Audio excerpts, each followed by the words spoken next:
Red టీవీలో మీ వ్యాపార ప్రకటనల కోసం ఈ నంబర్ ని సంప్రదించండి 6281747728.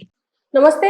ప్రస్తుతం మనతో పాటు సీనియర్ జర్నలిస్ట్ భరద్వాజ్ గారు ఉన్నారు. ఆయనతో మాట్లాడదాం. నమస్తే సార్. నమస్తే సార్, వైఎస్ వివేకానంద రెడ్డి ఇప్పుడు ఈయన బయోపిక్ రాబోతోంది.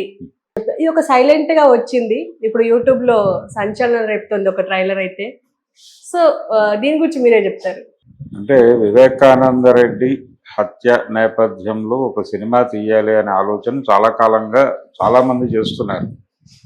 అయితే దీనిలో ప్రధానంగా ఎవరు విలన్, ఎవరిని టార్గెట్ చేయబోతున్నారు అనేది ట్రైలర్లో అయితే జగన్మోహన్ రెడ్డిని టార్గెట్ చేసేలాగా కనిపిస్తోంది వాతావరణం. అంటే విజయలక్ష్మి గారి క్యారెక్టర్ ఉంది. ఆవిడ అంటే ఈయన పార్టీ పెట్టినప్పుడు ఆయన కాంగ్రెస్ పార్టీలోనే ఉన్నాడు. వివేకానంద రెడ్డి ఉండటం మాత్రమే కాదు, అక్కడ మంత్రి పదవిలో ఉన్నాడు. ఆ టైంలో జగన్ దగ్గరికి వచ్చి ఇద్దరు కొంచెం వాగ్వాదం జరిగింది ఇద్దరి మధ్య బలంగా. ఆయన బయటకు వచ్చి తొడగొట్టి మీసం తిప్పి వెళ్ళిపోయాడు కారులో. ఆ రోజు ఈ సంఘటనలన్నీ ఈ సినిమాలో ఉండబోతున్నాయి అనేటువంటి ఒక ఇండికేషన్ అయితే ఇచ్చారు. దీనిలో సైలెంట్గా తీశారు, ఇది బయటకు రాకుండా. అంటే రిలీజ్ చేయాలనే తాపత్రయం కనిపించట్లేదు. చాలా కూల్గా వాళ్ళు వైఎస్ వివేకానంద రెడ్డి biopic.com అని చెప్పి ఒక వెబ్సైట్ పెట్టి, ఆ వెబ్సైట్లో 22వ తారీఖు ఈ సినిమాని స్ట్రీమింగ్కి పెడుతున్నారు. పెట్టేసి ఇది సబ్స్క్రిప్షన్ టైప్లో ఎవరైతే 100 రూపాయలు టికెట్ తీసుకుంటారో వాళ్ళకి ఈ సినిమా కనిపిస్తుంది. ఇది ప్రోగ్రాం. ఇలా గతంలో రామ్ గోపాల్ వర్మ గారు పవన్ కళ్యాణ్ మీద ఒక సినిమా తీసి ఇదే పద్ధతిలో పెట్టాడు. ఆ రోజున కూడా 100 రూపాయలు ఆయన పెట్టిన సబ్స్క్రిప్షన్ కూడా. ఈసారి వీళ్ళు దాన్ని వినియోగించుకుంటున్నారు. అలాగే శబదం సినిమాని కూడా ఆయన రామ్ గోపాల్ వర్మ అలాగే ఆన్లైన్లో పెట్టేశాడు.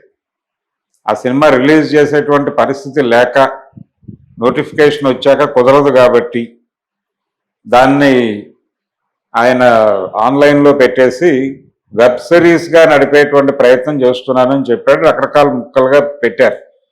ఇప్పుడు ఈ సినిమా కూడా అదే ప్రోగ్రాంలో భాగంగా వీళ్ళు వెబ్సైట్లో పెడుతున్నారు. 22వ తారీఖు నుంచి జనాలు చూడవచ్చు దీన్ని.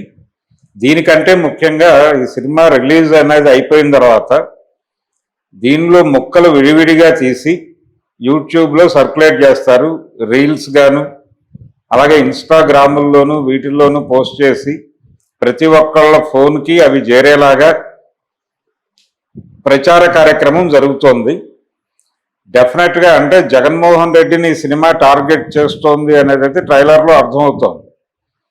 రెండవది, వివేక హత్యకి ప్రేరేపణ జగన్మోహన్ రెడ్డి మాత్రమే కాదు, భారతి గారి ప్రమేయం కూడా ఉంది అనే వార్తలు కూడా గతంలో కొంతమంది సర్క్యులేషన్లో పెట్టారు. అవి కూడా బహుశా ఈ సినిమాలో ఉంటాయేమో. అంటే ఆవిడ క్యారెక్టర్ కూడా పక్కనే కనిపిస్తోంది. డైలాగ్ లేదు కానీ జగన్ని సీఎంని చేస్తానని, లేకపోతే జగన్ని ప్రజానాయకుడిని చేస్తానని, సహకరిస్తానని నువ్వు నాకు మాట ఇవ్వు వివేక అని వైఎస్ విజయలక్ష్మి గారు ఒక పేరు. కాబట్టి ఆవిడ జగన్కి నువ్వు సహకరించాలి వివేక అని ఒక ప్రమాణం తీసుకోవటం అనే షాట్ ఒకటి ఉంది దీనిలో ట్రైలర్లో. ఇవన్నీ చూస్తే అంటే వైఎస్ విజయలక్ష్మి గారు, షర్మిల వీళ్ళందరూ బయటకు రావడానికి కూడా భారతి గారే కారణం అనేది కూడా ఒక ఎస్టాబ్లిష్ అయ్యి బయట మాట్లాడుకుంటున్నటువంటి పరిస్థితి. ఇవన్నీ కూడా ఈ సినిమాలో పెట్టే ఛాన్సెస్ కనిపిస్తున్నాయి. అంటే ఇది వైఎస్ జగన్మోహన్ రెడ్డిని, ఆయన ఫ్యామిలీని మిగిలిన కుటుంబం నుంచి పక్కకు జరిపి టార్గెట్ చేసేటువంటి ప్రయత్నం ఏదో జరుగుతోంది. దీని వెనకాల ఎవరున్నారు, డబ్బులు పెట్టిన వాళ్ళు ఎవరు అనేది తెలియాల్సి ఉంది. ఇది బహుశా తెలుగుదేశం పార్టీ శ్రేణుల నుంచి జరిగి ఉండొచ్చు. తెలుగుదేశం పార్టీ ప్రమోషన్ చేస్తుంది. ఇప్పుడు దీన్ని ప్రమోట్ చేసి జనాల్లో జగన్మోహన్ రెడ్డి మీద వ్యతిరేకత, కుటుంబం మీద వ్యతిరేకత, బాబాయి హత్య అని రకరకాలుగా ఆయన ఉపన్యాసాల్లో ఎలా మాట్లాడుతూ ఉంటాడు.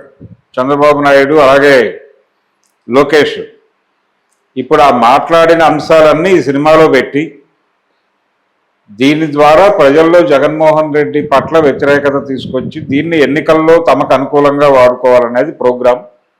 ఆ వ్యూహంలో భాగంగానే ఈ సినిమా చిత్రీకరించినట్టు కనిపిస్తుంది. అలాగూ సినిమా రిలీజ్ చేయలేం థియేటర్లో అనే విషయం స్పష్టంగా తెలుసు వాళ్ళకి ముందే. వ్యూహాత్మకంగానే వాళ్ళు ప్రజలకు చెరువులో ఉంచాలి అనేది ప్రచారం కోసం తీసిన సినిమా. థియేటర్లో రిలీజ్ కోసం కాదు. ఇది ఎన్నికల సినిమా, ఎన్నికల ప్రచార చిత్రం. ఎన్నికల్లో ఒక సెక్షన్ని దెబ్బకొట్టి ఇంకో సెక్షన్ని నిలబెట్టడం కోసం తీసిన సినిమా. దీనికి డెఫినెట్గా తెలుగుదేశం వాళ్ళ ఫైనాన్స్, తెలుగుదేశం వాళ్ళ వెన్ను దన్ను ఉన్నట్టుగా అర్థమవుతుంది. వీళ్ళు కూడా కొంచెం లావిష్గానే తీశారు, ఖర్చు పెట్టే తీశారు సినిమాని. ఆషామాషిగా అయితే తీయలేదు.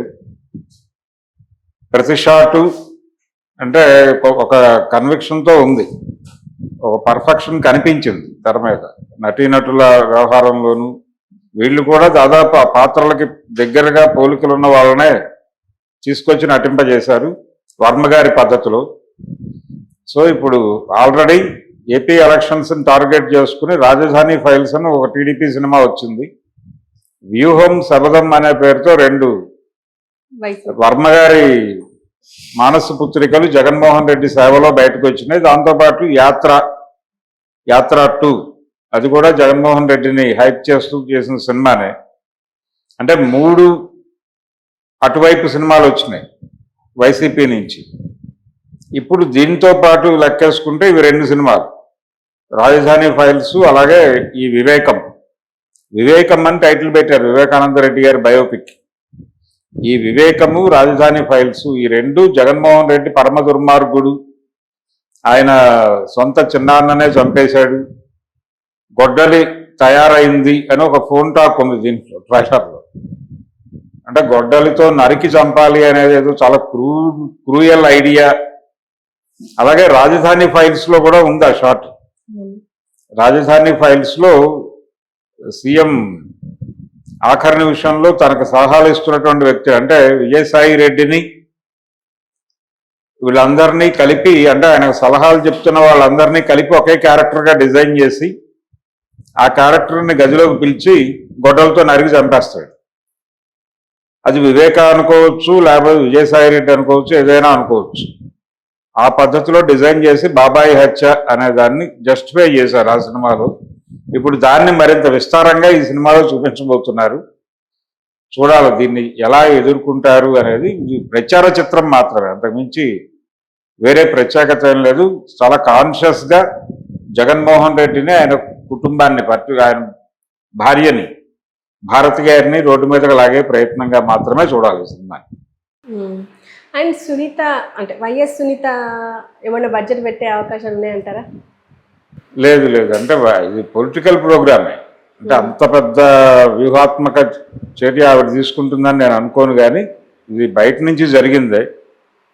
డెఫినెట్గా తెలుగుదేశం ఫైనాన్స్డ్ బై టీడీపీ అయి ఉండొచ్చు.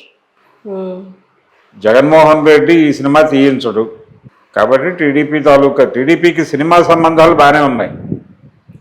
సినిమా ఇండస్ట్రీ బయటకి అరకపోయినప్పటికీ తెలుగుదేశం ఇండస్ట్రీనే. అది కేవలం రామారావు గారి పార్టీ కాబట్టి కాదు. చంద్రబాబు నాయుడు, రామారావు గారి కంటే కూడా చంద్రబాబు నాయుడు ప్రో ఇండస్ట్రీగా ఉన్నాడు మొదటి నుంచి. సినిమా పరిశ్రమ నుంచి వచ్చినటువంటి ఎన్టీ రామారావు గారు చాలా క్రిటికల్గా ఉండేవాడు సినిమాల పట్ల. అంటే స్లాబ్ సిస్టమ్ పెట్టింది ఆయనే.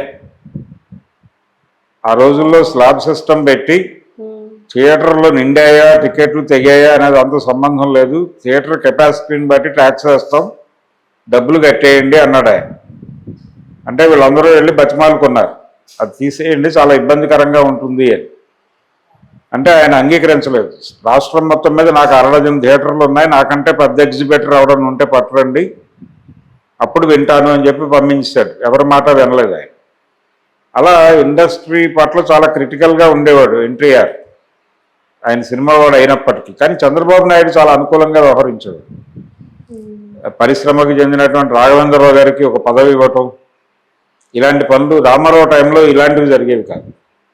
అందుకని తెలుగుదేశం పార్టీ వాళ్ళే చొరవ తీసుకుని ఈ బాబాయి హత్యని వివేకం అనే పేరుతో తెరకెక్కించినట్టుగా మనకు అర్థమవుతుంది. వాళ్ళు ఎక్కడా కూడా రివీల్ చేసే ప్రయత్నం చేయట్లా. ఎవరున్నారు అనేది, లేకపోతే నిర్మాత ఎవరు, దర్శకుడు ఎవరు, ఇలాంటివి రివీల్ చేసే ప్రయత్నం జరగలేదు. కాబట్టి తెలుగుదేశం స్కీమింగ్లో భాగంగా వచ్చిన సినిమాగా చూడాలి. Okay sir, thank you. Thank you.